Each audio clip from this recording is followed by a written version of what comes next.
The Ed Sullivan Theater buzzed like a beehive that night. The crowd, already hyped from the pre-show warm-up, waited in suspense for one of Hollywood's most unpredictable icons, Danny DeVito. From the moment Stephen Colbert announced his name, fans knew they were in for something wild. The band kicked in with an upbeat tune, and DeVito shuffled onto the stage, waving dramatically, his short frame and booming personality filling the room with instant energy. He grinned wide, slapping Colbert's hand as the crowd erupted. Colbert welcomed him with his signature charm. "Ladies and gentlemen, the one and only Danny DeVito, proof that legends do come fun-sized." The audience laughed, and DeVito pointed a mock finger at him. "Careful, Stephen," he warned, eyes twinkling. "I've got shoes older than your jokes." The banter started light, quick, and funny. For the first few minutes, everything was smooth. They joked about It's Always Sunny in Philadelphia, DeVito's infamous pranks on set, and his love for limoncello. When Colbert asked about his early days, DeVito told stories of living in a tiny apartment in New York, working as a hairdresser before fame found him.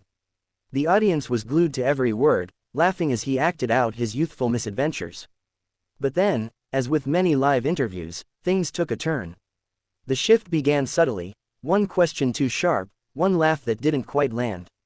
Colbert, known for walking a fine line between humor and provocation, asked, "Danny, you've never been afraid to speak your mind about Hollywood, politics, and pretty much anything else.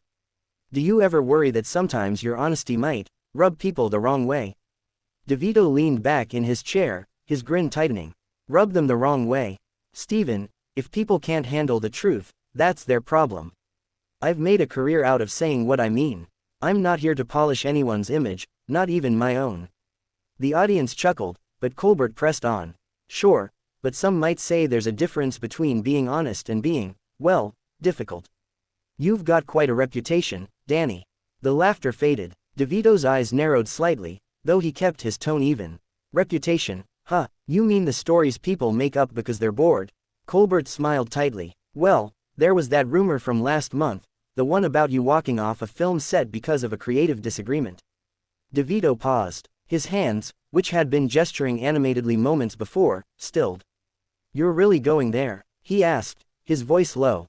"It's just something people were curious about," Colbert said quickly, holding up his hands. "You know how the internet loves a story." DeVito's expression hardened. "That story was garbage. The director and I disagreed, sure, but we finished the scene, had dinner afterward, and laughed about it. You'd know that if you called me before bringing it up on live TV." His tone wasn't playful anymore. The audience shifted uneasily. Colbert tried to recover. "Danny, come on, it's all in good fun. We love a little controversy here." DeVito leaned forward, eyes burning now. "There's a difference between fun and fake. You're supposed to be better than tabloid questions, Stephen. What happened?" The silence was deafening. Colbert looked momentarily thrown off, trying to laugh it off. "I promise, no harm meant. Just doing my job, asking what fans." "Fans?" DeVito interrupted, his voice booming over the applause sign that never got used. "Fans don't care about rumors. They care about stories, about truth. What you're doing is feeding the machine." The audience gasped softly. You could feel the tension ripple through the room. Colbert, visibly uncomfortable now, tried to smile through it. Okay, let's take it down a notch. I'm not TMZ, Danny. Could have fooled me," DeVito shot back sharply. That was it, the line that split the room in half. Some laughed nervously, others stared in stunned silence. Colbert blinked, caught between humor and damage control. "Danny, maybe we should." But DeVito was already pulling off his mic. "You know what, Stephen? I came here to talk about art, not internet trash." He stood up abruptly, his chair scraping across the floor. The band froze mid-note. Colbert raised a hand, stammering, "Danny, wait, let's just." But DeVito was already walking. The audience was dead silent except for one faint, "Danny, don't go." From the back row, DeVito turned briefly at the edge of the stage, shaking his head in disbelief, then vanished behind the curtain. Colbert exhaled hard, looking straight into the camera, half smiling. "Well, folks, I guess we'll be right back." The band started playing hesitantly, trying to smooth over the chaos, but the mood was fractured. The audience clapped awkwardly, unsure if what they'd just witnessed was real or staged. But the look on Colbert's face said it all, this wasn't planned. Danny DeVito had just exploded on live television. And somewhere backstage, the echoes of his frustration still rang through the halls of the Ed Sullivan Theater. Backstage was a storm. Crew members exchanged panicked looks, producers whispered urgently into headsets, and the show's floor manager kept repeating, keep rolling, we'll cut it in post. But nothing about what had just happened could be easily erased. Danny DeVito's exit wasn't a simple celebrity tantrum, it was raw, real, and undeniably explosive. DeVito paced the hallway like a man still riding the edge of adrenaline.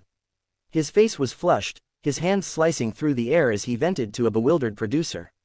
I come here to talk about my movie, about something real, and instead I get ambushed with gossip. What is this, late-night journalism or a circus? His voice echoed off the walls. Every word carried decades of experience, and a frustration that came from someone who had seen too many talk shows turn sincerity into spectacle. The producer, clearly uncomfortable, tried to de-escalate. Danny, Stephen didn't mean to offend you. It's just, sometimes he pushes for laughs. That's the format. DeVito stopped pacing and stared. Laughs are fine, lies aren't. There's a line, and he crossed it. He rubbed his temples, muttering, I don't walk out on people. That's not me. But even as he said it, he seemed to realize how shocking his exit had been. Meanwhile, on stage, Stephen Colbert sat frozen behind his desk as the audience buzzed with confusion. The band kept playing softly to fill the silence. During the commercial break, Colbert turned to his executive producer, his usually composed face tight with concern. Did we just blow up a friendship on live TV? He asked quietly. The producer sighed. You pushed him too far, Stephen. You went for the tabloid angle, and Danny doesn't play that game. Colbert nodded slowly, tapping his pen against the desk. He's old school. He believes in respect. I should have known better. For a moment, the polished late-night host seemed stripped of his confidence, just another man realizing he'd gone too far in the pursuit of a headline. When the show returned from commercial, Colbert took a breath and faced the camera. Well, folks, he began, forcing a small smile, sometimes live television is a bit unpredictable. Danny DeVito and I had, let's say, a spirited disagreement.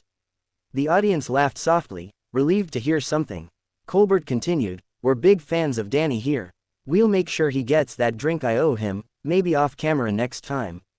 The crowd clapped politely, but it was clear no one expected. What came next? As Colbert prepared to introduce the next guest, a sudden cheer erupted from the audience. Colbert turned in surprise, and there he was. Danny DeVito, walking back onto the stage. The camera panned to him, and the crowd went wild. The tension snapped instantly. DeVito had his mic clipped back on and raised a hand. Hold on, he said with a grin that carried both fire and humility. I had to take a breather. I don't like walking out on people, especially not on live TV. The audience laughed, clapping and cheering louder. Colbert's face shifted from shock to relief. Danny, I thought you'd left the building. DeVito shrugged. I was halfway out the door when I realized, I can't let the internet write my ending. The audience exploded with applause. He stepped closer to Colbert's desk, leaning on it with both hands. Stephen, I've been around long enough to know what makes good television, and yeah, sometimes it's a little drama. But next time you want drama, just let me throw a pie at you instead of feeding me rumors. Colbert laughed, holding up his hands. Fair enough. For what it's worth, I'm sorry. You're right, I went for the cheap laugh. DeVito smirked. You did, but at least you owned it. That's worth something. He extended his hand. Colbert hesitated for a moment, then stood and shook it. The audience erupted again, cheering and chanting Danny's name. Colbert, seizing the moment, turned to the crowd.